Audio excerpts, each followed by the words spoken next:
Video എന്ന് പറഞ്ഞാൽ bike ഉണ്ടാക്കുന്ന വീഡിയോ എന്ന് ഒരാളും കൂടിയിട്ട്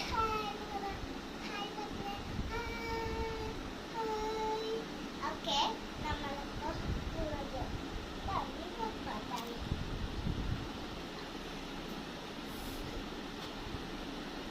അവൾ പോയിട്ട് അറ്റുത്തി പോയിണ്ട്.